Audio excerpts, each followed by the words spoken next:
허락하신 하나님의 말씀은 예레미야서 13장 1절로 14절까지 말씀입니다. 여호와께서 이와 같이 내게 이르시되 너는 가서 뱃띠를 사서 내 허리에 띠고 물에 적시지 말라 하시기로 내가 여호와의 말씀대로 띠를 사서 내 허리에 띠니라. 여호와의 말씀이 다시 내게 임하여 이르시되 너는 사서 내 허리에 띈 띠를 가지고 일어나 유브라데로 가서 거기서 그것을 바위 틈에 감추라 하시기로 내가 여호와께서 내게 명령하신 대로 가서 그것을 유브라데 물가에 감추니라. 여러 날 후에 여호와께서 내게 이르시되 일어나 유브라데로 가서 내가 내게 명령하여 거기 감추게 한 띠를 가져오라 하시기로 내가 유브라데로 가서 그 감추었던 곳을 파고 띠를 가져오니 띠가 썩어서 쓸 수 없게 되었더라. 여호와의 말씀이 내게 임하니라. 이르시되 여호와께서 이와 같이 말씀하시니라. 내가 유다의 교만과 예루살렘의 큰 교만을 이같이 썩게 하리라. 이 악한 백성이 내 말 듣기를 거절하고 그 마음에 완악한 대로 행하며 다른 신들을 따라 그를 섬기며 그에게 절하니 그들이 이 띠가 쓸 수 없음 같이 되리라. 여호와의 말씀이니라. 띠가 사람의 허리에 속함 같이 내가 이스라엘 온 집과 유다 온 집으로 내게 속하게 하여 그들로 내 백성이 되게 하며 내 이름과 명예와 영광이 되게 하려 하였으나 그들이 듣지 아니하였느니라. 그러므로 너는 이 말로 그들에게 이르기를 이스라엘의 하나님 여호와의 말씀에 모든 가죽 부대가 포도주로 차리라 하셨다 하라. 그리하면 그들이 내게 이르기를 모든 가죽 부대가 포도주로 찰 줄을 우리가 어찌 알지 못하리요 하리니 너는 다시 그들에게 이르기를 여호와의 말씀에 보라. 내가 이 땅의 모든 주민과 다윗의 왕위에 앉은 왕들과 제사장들과 선지자들과 예루살렘 모든 주민으로 잔뜩 취하게 하고 또 그들로 피차 충돌하여 상하게 하되 부자 사이에도 그러하게 할 것이라. 내가 그들을 불쌍히 여기지 아니하며 사랑하지 아니하며 아끼지 아니하고 멸하리라 하셨다 하라. 여호와의 말씀이니라. 예레미야 13장에서는 예루살렘과 유다에 임하게 될 하나님의 심판의 원인과 결과를 강조하는 예언이 지속되고 있습니다. 오늘 본문은 유다와 예루살렘, 곧 남유다가 하나님께 징벌을 당하는 이유와 그에 따른 과정 및 결과가 구체적으로 기록되어 있습니다. 관련하여 먼저 하나님께서는 예레미야에게 두 가지 비유를 통해 설명해 주십니다. 1절에 등장하는 첫 번째 상징은 뱃띠, 곧 배로 만들어진 허리띠입니다. 여호와께서 예레미야에게 명령하십니다. 하나님께서는 먼저 허리띠를 사라고 하십니다. 유대인들의 허리띠는 가죽띠가 아니라 천으로 된 띠인데 그래서 뱃띠라고 합니다. 하나님이 분부하신 대로 예레미야는 뱃띠를 삽니다. 그런데 그 뱃띠를 물에 적시지 말라고 하십니다. 물에 적시지 말라는 말은 빨지 말라는 말씀입니다. 몸에서 나는 땀과 때를 그대로 두면 직물은 쉬이 상합니다. 그래서 세탁이 필요한 것입니다. 삶의 찌꺼기가 잘 씻겨지지 않으면 그 찌꺼기가 옷에 쌓이게 되고 결국 옷이 상하게 되기 때문입니다. 이것은 우리의 영적인 부분에도 적용될 수 있습니다. 우리는 그리스도의 새 옷을 입은 사람들입니다. 그런데 삶을 살아가다 보면 내 안에 욕심의 땀방울과 세상의 때가 그 옷에 묻어나게 됩니다. 그럴 때마다 말씀과 예배로 주님의 귀한 은혜의 보혈로 씻겨내지 않는다면 그렇게 죄가 쌓여 더러워지고 낡아지게 될 것입니다. 그래서 주일 성수와 말씀 묵상, 기도 생활을 통하여 하나님의 말씀에 순종하는 것이 중요합니다. 하지만 이스라엘은 그러한 삶을 지켜내지 못했습니다. 그래서 하나님께서는 이스라엘의 그러한 모습을 보여주시기 위하여 지금 물에 적시지 말라고 말씀하신 것입니다. 며칠 후에 주님의 말씀이 다시 예레미야에게 임했습니다. 4절 말씀에 너는 사서 내 허리에 띈 띠를 가지고 일어나 유브라데로 가서 거기서 그것을 바위 틈에 감추라고 말씀하십니다. 예레미야는 그대로 시행합니다. 그리고 또 여러 날이 지나고 하나님은 다시 지시하시기를 감춘 허리띠를 찾아오라고 하십니다. 예레미야는 하나님께서 말씀하신 그대로 순종하였습니다.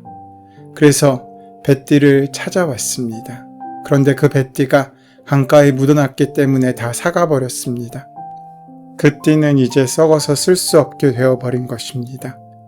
보통 허리띠라는 것은 주인에게 속해 있는 물건으로 주인의 의지와 손길에 의해 그 용도가 결정됩니다.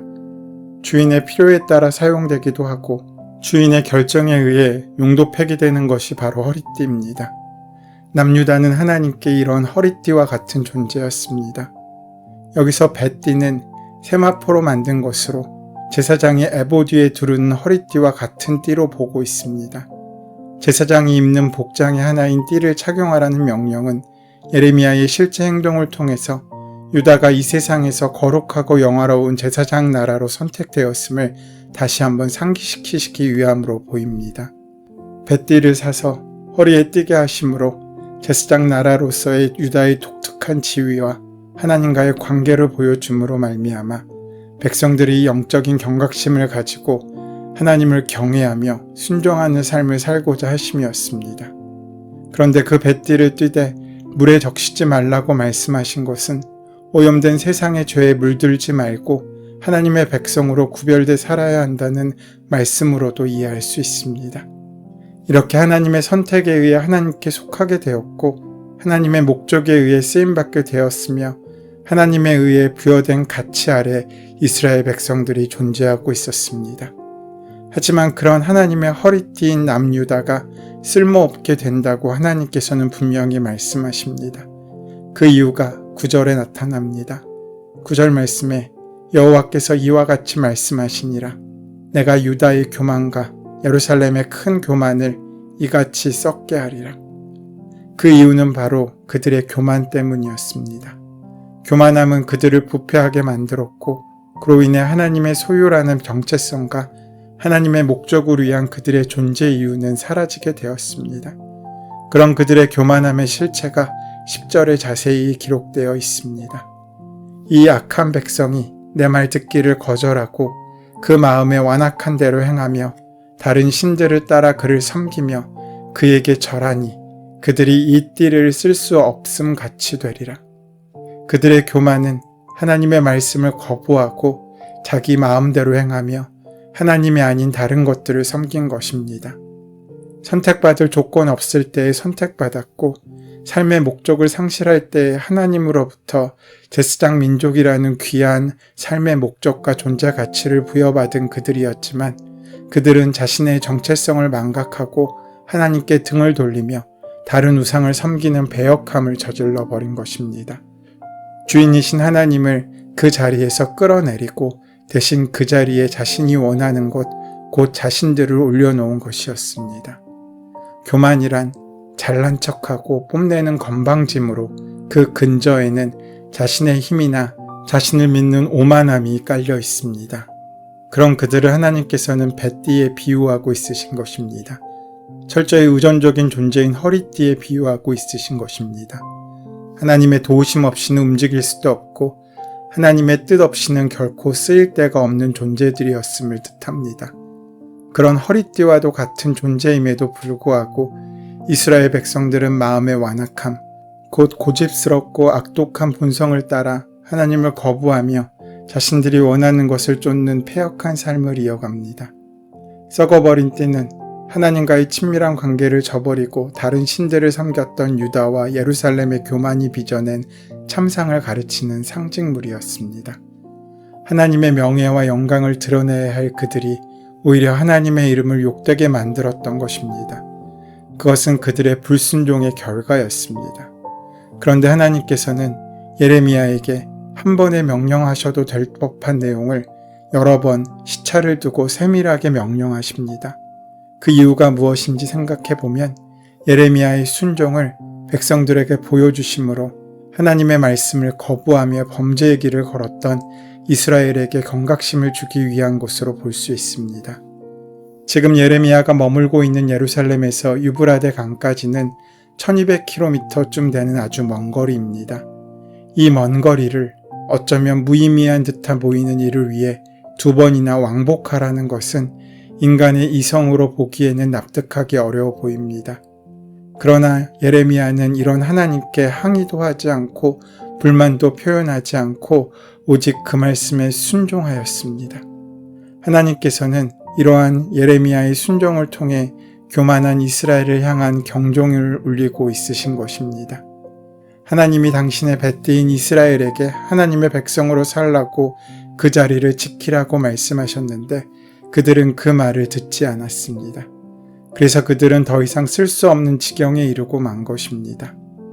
뱃띠의 이야기는 유다 백성들의 이러한 사정을 입체적으로 보여주기 위한 하나님의 퍼포먼스였습니다. 다 너덜너덜해진 뱃띠, 사가버린 뱃띠의 모습이 지금 유다의 몰골이라는 것입니다. 그러면서 이어서 포도주와 가죽 부대에 대한 이야기를 주십니다. 여기서 가죽 부대는 유다를 상징하고 포도주는 하나님의 진노를 이야기할 수 있습니다. 지금 하나님의 귀한 마음으로 채워져야 할 가죽 부대인 유다는 그 마음 가운데 육체적인 쾌락과 부패 그리고 우상 숭배로 채워져 있습니다. 이 모든 것들은 교만함 속에서 야기된 죄악들입니다. 하나님으로 채워져야 할 이스라엘이라는 가죽 부대가 하나님이 아닌 헛된 우상으로 채워지게 될 때 그들의 삶은 혼란스러워질 수밖에 없습니다. 삶의 방향성과 목적 그리고 가치를 부여해 주신 하나님을 삶 속에서 상실한 결과 그들은 갈 바를 알지 못하고 비틀거리는 영적인 현기증을 느끼게 된 것입니다. 그런 그들은 서로 충돌하며 서로를 상하게 하는 어리석음을 범하게 됩니다. 하나님께서는 그 진노함으로 유다의 모든 백성을 취하게 하신다고 하십니다. 그런 다음 서로 해치게 하신다고 합니다. 정신이 온전할 때는 괜찮지만 술에 취해서 서로 싸우게 만든다는 것입니다. 유다의 모든 가죽 부대, 용기에 하나님의 진노의 술이 가득 채워져 마치 그들이 우상에 취해 있는 것처럼 서로 해치게 만들고 나중에는 자기의 몸까지 자해하는 지경에 이르게 하시겠다고 하시는 것입니다. 하나님의 진노는 가깝게 지내며 서로 도와야 할 형제에게 위해를 가하게 하심으로 또한 아버지와 아들 사이에도 서로 해하는 일이 일어날 것을 예고하십니다. 유다 사회의 인륜이 완전히 무너지며 고륙상쟁이 일어날 것을 예언하고 있으신 것입니다. 지금까지 바벨론을 통해 심판하시겠다고 하셨는데 하나님의 심판은 외부에 의해서만이 아니라 유다 내부에서도 자해하듯이 일어나게 하신다는 것입니다. 오죽하면 아비와 자식 사이도 원수가 되게 하겠다고 하십니까? 이렇게 하여 결국은 망하게 하실 것이라고 합니다. 유다에 대한 심판은 안팎으로 이루어진다는 것입니다. 술에 취하면 부모도 없습니다. 마약이 취하면 가족도 해칩니다. 외부로부터는 바벨론의 위협이 턱 밑까지 쫓아오고 있는데 내부적으로는 하나님의 가죽 부대의 술로 사람들을 다 취하게 하신 다음 철저하게 심판하시겠다고 하고 있으신 것입니다. 이처럼 유다 백성들의 부패와 타락, 곧 허리띠가 썩듯이 가죽 부대의 술을 취하듯이 완전히 망가지게 된 이유가 무엇입니까? 바로 그것은 그들의 교만 때문입니다. 교만이란 하나님께 돌려야 할 영광을 스스로 자신에게 돌리는 것을 말합니다. 우리의 제일 되는 목적은 하나님께 영광 돌리는 삶에 있습니다. 하나님께 영광을 돌리지 않고 자기에게로 돌리는 것이 바로 교만입니다. 하나님의 영광을 넘보는 욕망이 교만입니다. 왜 이스라엘은 하나님을 섬기면서도 철저하게 우상에 집착했습니까? 도처에 우상의 제단을 차렸습니까? 그러다가도 안식일이면 성전에 가서 하나님께 예배했습니다. 우상에게 복을 받아 그곳으로 하나님께 영광을 돌리기 위해 그랬겠습니까? 그렇지 않습니다. 하나님께 돌릴 영광을 자기 영광으로 삼기 위해서였습니다. 하나님께 받은 복에 성이 차지 않으니까 우상까지 섬긴 것입니다. 하나님께 받은 복이 부족하다고 여기고 우상에게 스스로 부족하다고 여기는 그 부분을 채우기를 갈망했던 것입니다. 결국 이러한 영적 간음인 우상 숭배도 자기를 영화롭게 하는 교만으로부터 온 것입니다. 하나님께서는 지금 이것을 지적하고 있으십니다. 인간은 본래 하나님의 영광을 위해 지음받은 피조물입니다. 이 사실을 잊지 않아야 우리는 교만에 빠지지 않습니다. 그러나 자기 탐욕에 사로잡히면 우상에게로 나아갑니다. 오늘 우리의 발걸음이 우상을 향해 가고 있습니까? 하나님을 향해 가고 있습니까? 그 한 걸음 한 걸음이 믿음으로 더해져 하나님의 은혜와 영광을 이루는 귀한 복된 삶으로 이끌어지기를 소원하고 축원합니다. 은혜의 주님, 죄의 길에 서 있는 우리를 긍휼히 여기심으로 오늘도 말씀으로 우리를 일깨워 주시니 감사합니다. 내가 원하는 대로가 아니라 하나님께서 원하시는 삶을 살 수 있도록 은혜 허락하여 주시옵소서. 예수님의 이름으로 기도드립니다. 아멘. 이제 오늘 이 아침 우리에게 허락하신 본문의 말씀이 오늘 나에게 주신 하나님의 음성으로 만나지기 위하여 본문의 말씀을 깊이 묵상하시고 함께 기도하는 시간 가지도록 하겠습니다. 함께 기도합니다.